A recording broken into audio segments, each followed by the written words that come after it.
আসুকা মোর বউ আমাকে কল দিয়ে বলতেছে আমি ঢাকা আসতেছি, তুমি সদরঘাট থেকে সন্ধ্যাবেলা আমাকে নামিয়ে নিও। তো যেই কথা সেই কাজ, আমি অফিস শেষ করে রওনা দিয়ে দিলাম সদরঘাটের উদ্দেশ্যে, কারণ মোর বউ আসতেছে। টাইম মতো না পৌঁছাতে পারলে আবার সে কান্নাকাটি করতে পারে, কারণ আমার বউ আবার ঢাকার শহরে একা একা ভয় পায়, কোনোখানে যাইতে পারে না। আর আমি যেহেতু টঙ্গী থেকে রওনা দিয়েছি, তাই সদরঘাট যেতে যেতে মোটামুটি অনেকটা সময় লাগতে পারে, রাস্তাঘাটে আবার জ্যাম থাকতে পারে। তা আগে ভাগে রওনা দিয়ে দিলাম। আমাদের গ্রামের বাড়ি বরিশাল, তাই আমার বউ বরিশাল থেকে লঞ্চে করে ঢাকা আসতেছে। তো মহাকাশ দিয়ে যাচ্ছি আর ছোটখাটো রকেট গুলা দেখতেছিলাম, এর মধ্যেই দেখি যে রকেট গুলা সব মহাকাশে স্থগিত হয়ে রয়েছে, তার কারণ বিশাল এক সিগনালে পড়ে গেছি।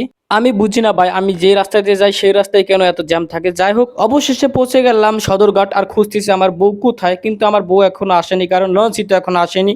তাই আরেকটু সামনে গেছি, খোলামেলা একটা পরিবেশে দাঁড়ায়। আর এখানে আইসা সত্যি আমি খুব চমকে গেলাম যে আজকে সদরঘাটের এই দৃশ্যটা এতটাই সুন্দর, আপনারা দেখুন। আর আমি অপেক্ষা করতেছি আমাদের সে বরিশাল থেকে আগত সেই লঞ্চের জন্য, কখন সে লঞ্চ আসবে এবং আমি আমার বউকে নিয়ে বাসায় যাব, কারণ আমি খুব টায়ার্ড।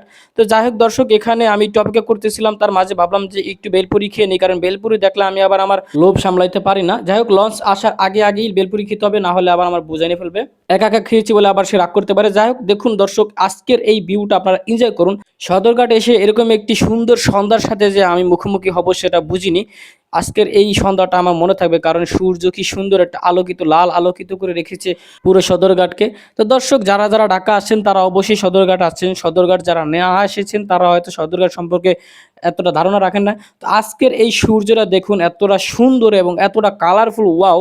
আজকের এই সন্ধ্যাটাকে সেই করে ফুটিয়ে তুলেছে, তো আমি পুরোই মুগ্ধ। যাই হোক দর্শক, অলরেডি আমার বরিশাল থেকে আগত সেই লঞ্চ এসে পড়েছে, এখন গার্ড দিয়ে ফেলেছে।